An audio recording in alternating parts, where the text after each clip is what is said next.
Hey computer, play About Bees podcast. Well, hello everybody, and welcome back again to a short episode of About Bees, Culture, and Curiosity. Today's episode is going to be really short. Is that all right with you, Bidzina? That is totally all right with me. So how are we going to fill these 20 minutes or so? Well, we thought we'd share some good news. I guess the good, the bad, and the ugly, or more 19 minutes of the good and then a little bit of the ugly, I guess. Nobody wants to hear the ugly, so we'll just go with the 19 minutes of good and make it an even shorter podcast than we expected. We're a short podcast today because this is a trailer for the opening of Season 3. We have finished Seasons 1 and 2, each one with about 12 or more episodes released. So I think this is about the 25th to 26th episode that we're going to be releasing today. That's right. If we don't count the trailers and introductions that we've recorded, on 2024, we recorded 24 episodes. And on New Year's Day, the 24th episode was released. So this is 25, right? A bet into the first one into the year 2025. Yeah, so welcome to Season 3, the year 2025. A lot of good things ahead for you? Yes. Well, there's a lot of good things ahead always for everyone. You never know. There's always surprises and there's always ups and downs. But, I have a lot of plans, and majority of the plans are got to do with planning, and organizing.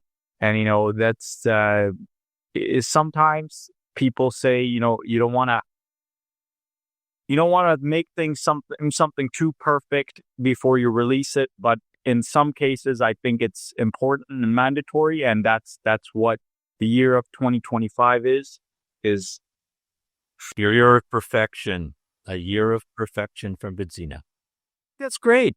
I think it's a good attitude. Yeah. I don't know if I like to kind of think that everybody is giving a big giant 2-ton marble cube at birth. And it's either your mission in life is to get this cube across the finish line, whatever this finish line is for you at the end of life. And, you can either do it the brute force way and just push it across, or you could chisel it away at it and try to make it into a rolling ball. And that's what the year of 2025 is. I'm trying to make this thing more circle, so it's easier for me to push across the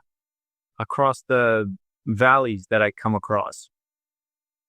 Sounds good. It'll roll down that valley and halfway up the other side. The peaks and that. Well, when you reach the bottom of the valley. Yeah. It sounds pretty good. That's a very Sisyphusian way of looking at the new year. Right. What was he was that Greek legend, a Greek story where he did something evil and he had to push a ball up the mountain every day, and then it rolled back down and he had to go back and push it back up again every day. Yeah. Well, some of us live our lives like that every day. Here's another one. When will this end? Okay. If you think about it, every time, how do you say his name? Sisyphus.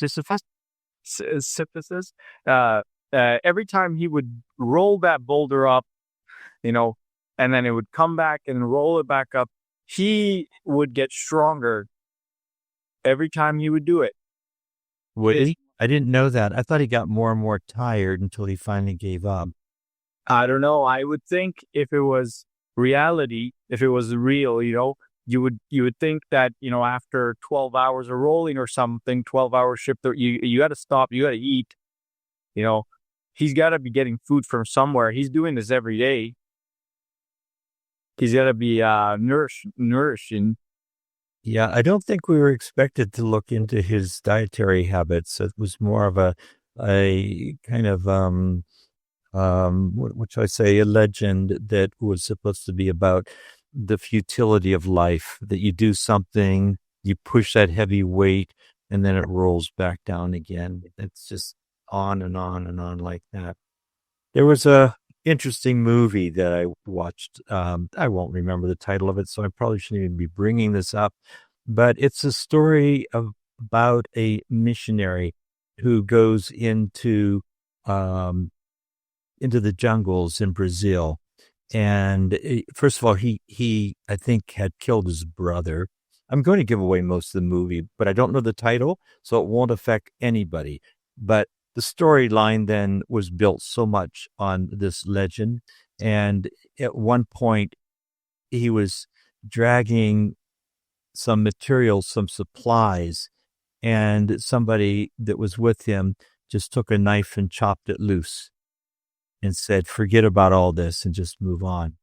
So that was his way of dealing with it, was that, we can reach a point where we quit rolling that ball, because that ball is supposedly all of our guilt, our frustrations, our unfulfilled promises. And at some point, we've got to just cut that loose and move on with our lives. So this is the year you're cutting loose here, Bidzina. You're going to finish university this year? I will be finishing it this year, but in terms of how the semesters work, I have to, there's a September, I'm going back in September to wrap things up. Okay. So we'll be back at Mount Royal recording here after the winter break is over.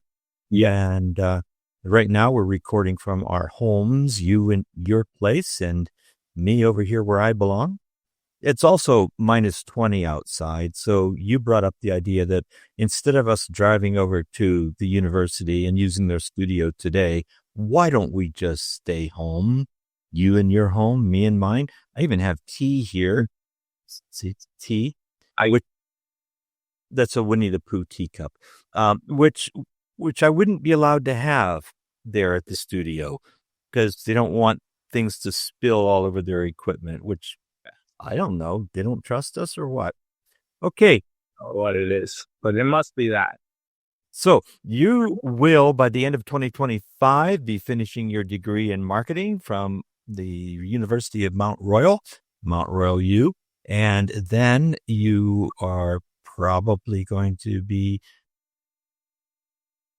Well, at that point, there's a couple different options, but I'm still just I'm moving ahead with the beekeeping plans, and if that takes off and that starts to generate enough of an income where I need to dedicate full time to it, I might have to. That will just be it. I might just be doing full time beekeeping then. But obviously, I have to subsidize it for something, so I would need some sort of day job, and.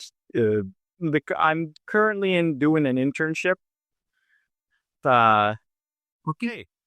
Shout out for your people who have put you on to the internship. Yeah, no, it's great. It's a paid internship. I've been with them for the last year and a half, and it's been going great. And hopefully, after I graduate, there's an opportunity for me within the company. But other than that, Calgary is growing. It's some people think it's bleak, but you really just gotta get creative and just start searching, because it's not, you don't make money the traditional way anymore. And if you're not looking at the different ways that people are generating income, you're just gonna be you could be left behind. I'm saying like the people in my age group, because it just times 5, 10, 15. They are the changing. Yes, extremely quick. And people, I've been always talking about robots taking over jobs and stuff. And especially like construction jobs, and everybody has. But if you've seen they say that year of 2025 is going to be the year of computer vision and AI. So we have the largest amount of computing power ever in human history. Everyone has a computer. Every small device, webcams, could be laptops, watches, anything that we think that has electricity it's pretty much has some sort of computer chip that these algorithms are able to use to their advantage or whatever. Everything. So imagine, these Internet of Things that they say, like, these smart blenders and these smart toasters. All these are little servers for the mega computer that they're trying to create, the mega AI. Who's they? I want to know who they are, because I've heard they have been mentioned so many times, not particularly by you, but by other people, that they are creating a mega computer. And so who are they? And what is their goal? It's not necessarily a bad thing. It's just all the tech companies, such as Google, Microsoft, and even heck, Samsung, and any company that has some sort of weight, to throw around.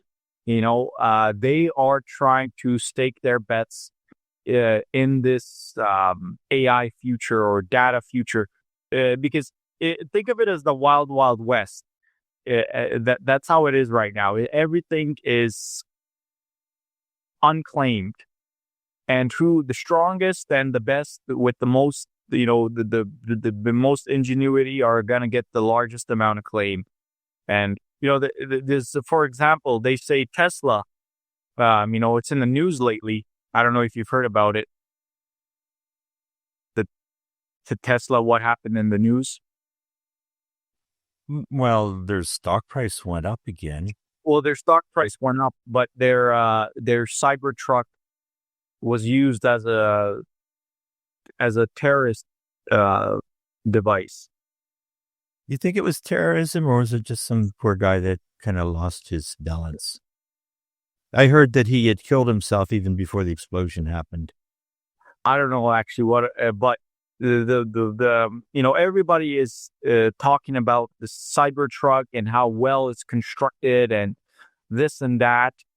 But what else also is not talked about is, they I don't know if Elon Musk personally, but they say Tesla helped the law enforcement get video footage of the whole everything that transcribed or that happened, and also the doors were shut, and they were able to virtually unlock it to allow law enforcement in. I don't know if there's footage I'll put up on the screen, but there's pictures. I'll just describe. The Cybertruck, everybody knows it's a truck. It's this steel, well, not everybody, I shouldn't say everybody, sir. This Cybertruck is this Tesla.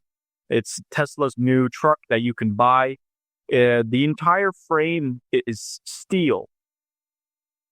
It's steel, and it's bulletproof steel, apparently.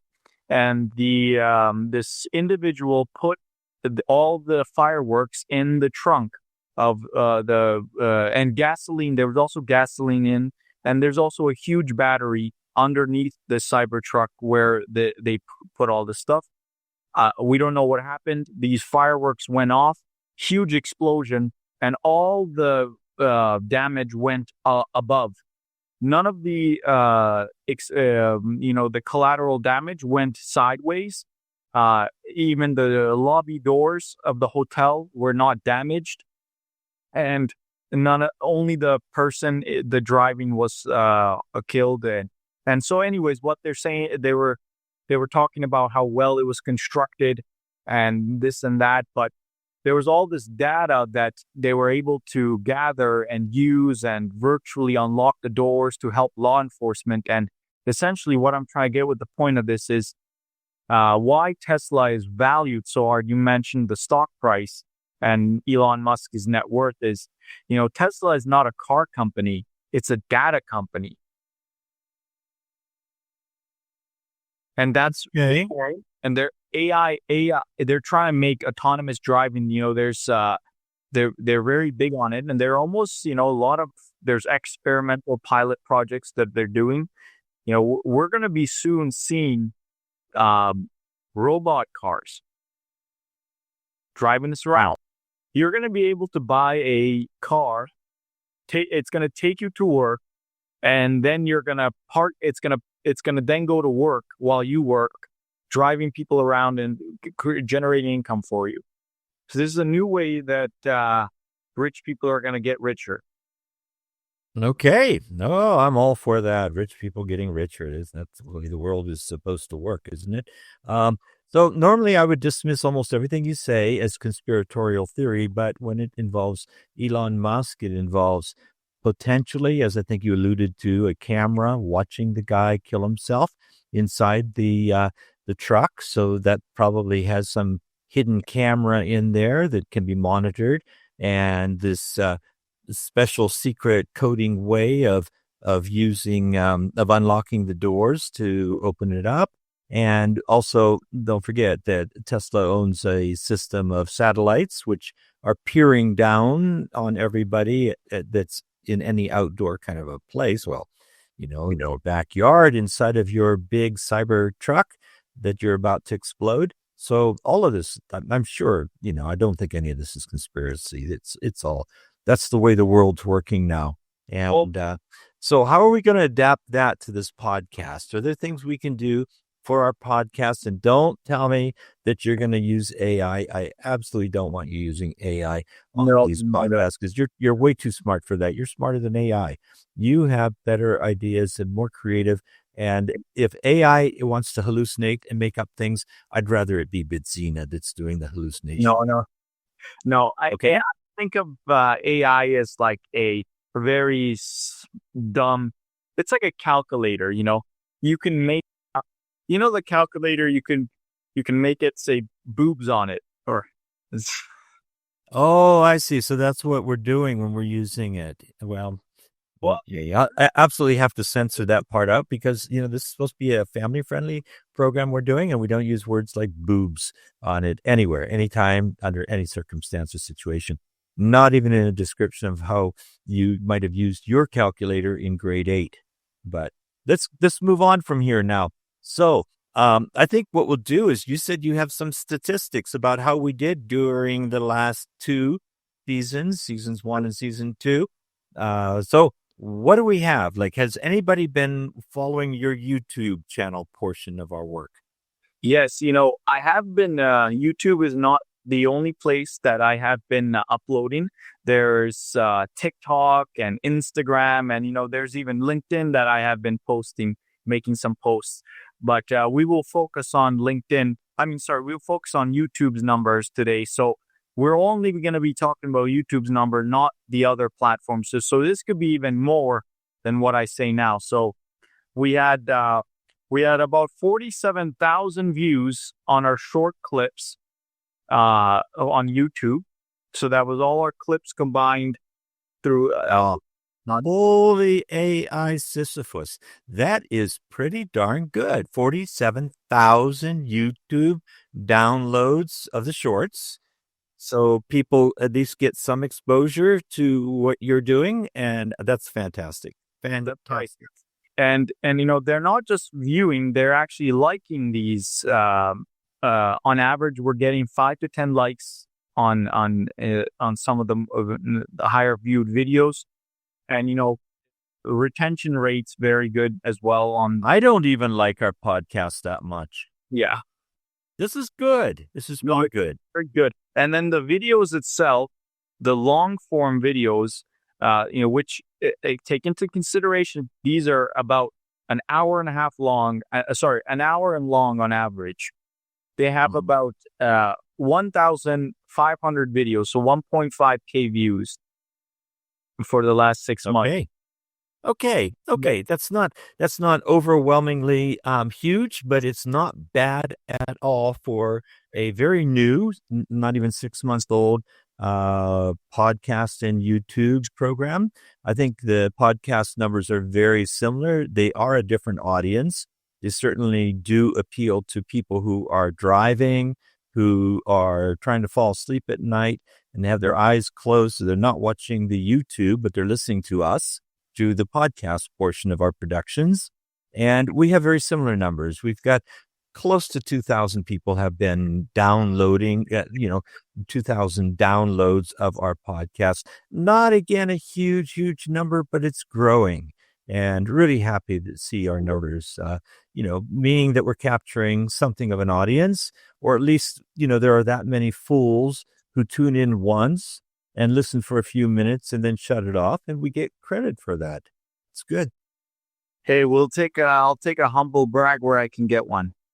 You got one. Okay.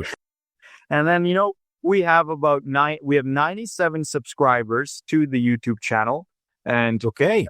And how does that rank compared to ordinary Ron, who might put up something, let's say, about ecology or statistics or something like that onto a YouTube channel, which I don't actually have, but I'm just wondering, would I be expecting to have 10 subscribers or 10,000 subscribers or something like that? No, there's numerous channels where you could find on YouTube right now where they've been posting videos for years, and some of them very high production, and some of them they don't even have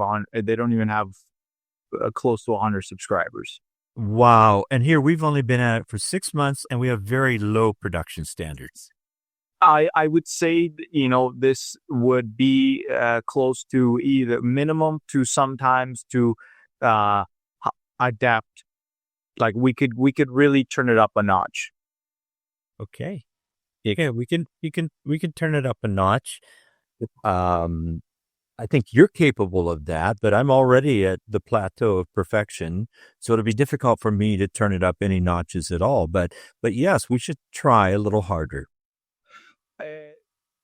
That was a joke, Bidzina. You're taking it way too seriously. That was a joke. A joke. Yeah, folks. So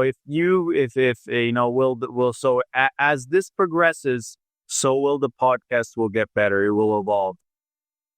Well, we're going to have some really good guests coming up in the future. And I think some of the most popular episodes we have had have included third parties that have contributed a lot. In just a few days, we are going to be dropping in at a company called Worker and Hive, which sells all kinds of bee supplies for the South Alberta area.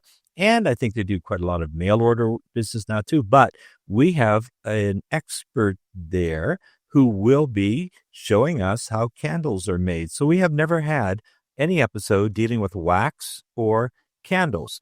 So our homework assignment before we get out and record in a few days at Worker and Hive is going to be to learn as much as we can about candles and wax. And then we won't look too stupid while we're tatting about that. So we're going to be doing that coming up. That's probably the next episode that people will be hearing. It will be season 3, episode 1.